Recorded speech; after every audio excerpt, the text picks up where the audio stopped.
Hello there guys and welcome back to the channel. So in today's video we're going to be talking about something that I personally, hopefully, believe to be a very huge oversight by KABAM, because in any other way, shape or form, if it isn't an incompetence issue and it isn't an oversight issue, I think it is a very malicious and not player friendly decision that somebody has made. Before we get any further in the video, I'm a huge fan of variant content. I have enjoyed pretty much every single one of them, including the first one when it came out, but difficulty level there was significantly higher. Still, I love every single variant. I'm super happy that they are making return into the contest, and I don't want this one thing to be like a reflection of everything in this variant, because as far as I have played it so far, it has been very fun. I'm going to start my exploration shortly later on this evening on the stream, but completion run was absolutely awesome. But I have been getting a ton of messages about this lane and perhaps even this fight in particular, which the node tyrant is kind of helpful. Hashtag villain attackers cause 50% of their attack as a bonus energy damage each time they hit their opponent on their block. It's kind of like take it or leave it node, to be honest, at least by reading about it. I'm not planning to utilize it too much, but it's still a little help. Then you have enhanced weakening. Weakness and fatigue abilities are 40% more effective. Cool, that's nice.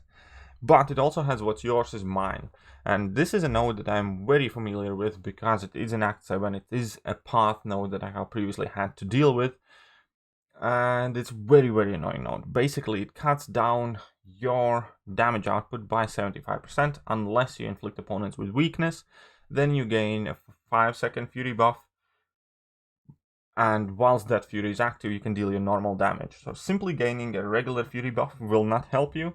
You need to get that specific fury buff from that node by inflicting weakness on opponent to be able to access your damage.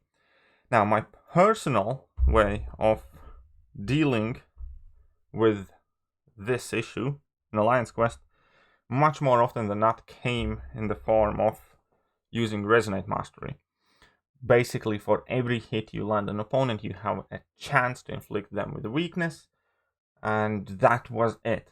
If you have this Resonate Mastery, then you're good. You can use any single champion. You can bypass that node. There isn't much of an issue for you. Just slap on this Mastery, bring in whoever you want, and I assume I'm not going to have too bad of a time. The problem, however, is if you do not have this Mastery, and we're going to go into the cost of unlocking this Mastery slightly later, but we're going to jump to this Donruss SK site, which I have added in 2 tags that we're looking for villains, because this is villain variant. You're effectively able to properly use only villain champions, otherwise you will just die in 20 seconds. And you're obviously looking for a weakness debuff, so ability to inflict weakness. And in every single champion filtered in this game, we have 5 options. Of those 5 options, one is Joe Fixit. So let's just say we have 4 options, right? Because who the hell is going to rank up, use or invest or rely on Joe Fixit? It's Green Goblin. So we have 3 options, because who the hell is going to rank up, invest or use Green Goblin? Especially because the weaknesses in both of these cases are not really guaranteed or easily accessible. Let's just say it like that.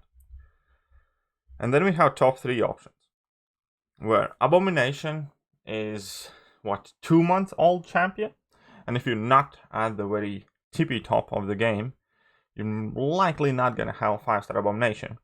Or on the counter side, if you are a person who went for 5-star Abomination and crystals or grinded for it, you quite possibly have the means to unlock Resonate Mastery anyways, and you can use any champion. And pretty much the same can go for Apocalypse, which is also very recent 2020 champion. And again, if you have Apocalypse, there is a very high likelihood that you have the ability to unlock Resonate relatively simply. Maybe you don't have it active just quite yet, but it wouldn't be far out of reach, considering that you probably, let's say, have Willpower active. And then you wouldn't just need to invest in those cores, if you choose to do that. But still, you have 2 champions plus Void, but Void's on weakness is on level 2, and it's also not that easily to access because it's not easy to spam level 2s, right? And you only get 5-second Fury, and that's the only time you do your damage. Now, I'll be 100% honest, I do not know how many champion abilities can potentially get around that. It could be a case that, for instance, Omega Red's passive damage can bypass this node and it is worthwhile testing, or something else. But in the essence, the fact of the matter is that you are effectively able to counter this one specific lane, and it is a long lane with Mojo, which again presents significant troubles fighting against, because if you're going to be gaining the Fury buffs, which you have to in order to deal normal damage, you're going to be taking degeneration from that Mojo if you have it active, right? So your first fight there was Mojo. Every time you trigger weakness on an opponent, you gain a Fury buff. If Mojo activates his anti-life field, you're going to take significant degeneration every time the Fury expires. And that is, first of all, fight is abysmal fight design. That is a fight design that I'd expect in the middle of Act 6, with somebody laughing at KABAM's office, looking at how many items have been used in that fight. Now, the fact that you have to do an entire lane like that will ultimately mean that you're probably going to end up unlocking Resonate, because that is something that you can control. Because in this game, champion acquisition is largely by luck. So you cannot control the RNG. You can go for 30 featured 5-star crystals that are going to be soon upcoming, still not pull that Immortal Abomination or Apocalypse. But you will probably try, and many will. The one thing that you can obviously control is your mastery setup.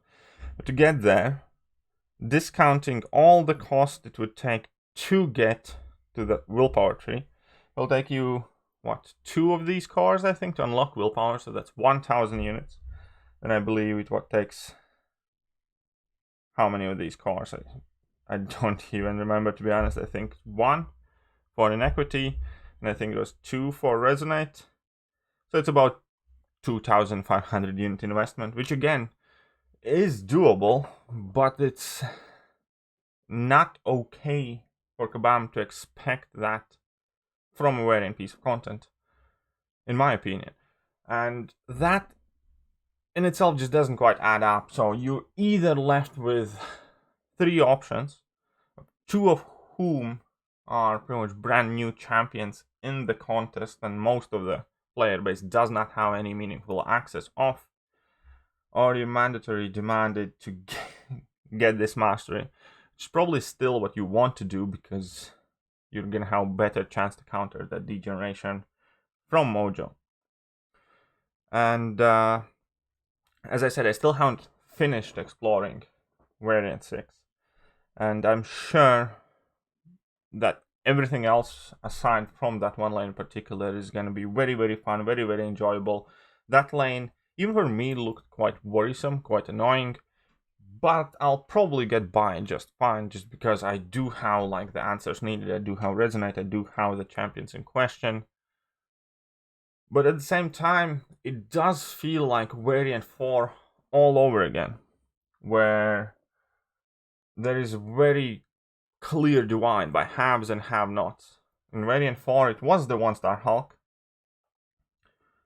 and in this case, it's quite obviously the have Resonate Mastery or one of these 3 champions. I suppose this isn't as bad of a situation as it was with Variant 4. It's still quite a shame, however, that I think such a great positive experience, which is variant content.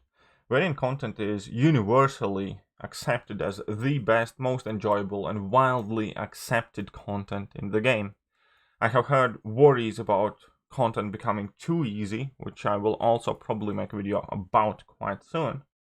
But at the same time, it's just very, very annoying that KABAM does this kind of stuff, where you do have these blemishes that significantly impact the way this content will be perceived by a large subset of players. Because for many of people, you're not going to care too much if you're not quite yet there and you're just going to do completion run. You're not going to pick this path and it's not going to matter to you. If you're completely at the tippy top of the game, you're going to get through it regardless. But if you're stuck in that middle section, you are likely to be very annoyed if you have to brute force your way through with quarter of your damage output, or delay the exploration of this variant for months up until you get the counters or save the units to unlock the resume. So again, as I said, overall I am a big fan of variant content, but I cannot be a fan of methods like these. Whether, again, it is a considered decision, which would be quite despicable if somebody thought about that, knew that, actually looked at the champions and options that players will have available and still chose to create a node design like that. I think it's a very, very shitty thing to do. Or it's just incompetence, an oversight by somebody who created it. Either way, it would definitely be nice to hear a reply for once, because KABAM typically doesn't comment on these kind of things. But I think in the recent light of them changing their strategy, it definitely would be nice to know which one instance happened here, what went wrong, and why did it go wrong, or in KABAM's eyes, it's just as it should be.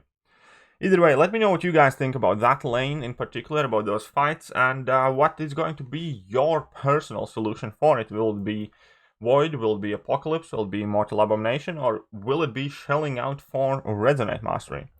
And yeah, that is pretty much it for today's video, and I am going to catch you guys soon. See ya.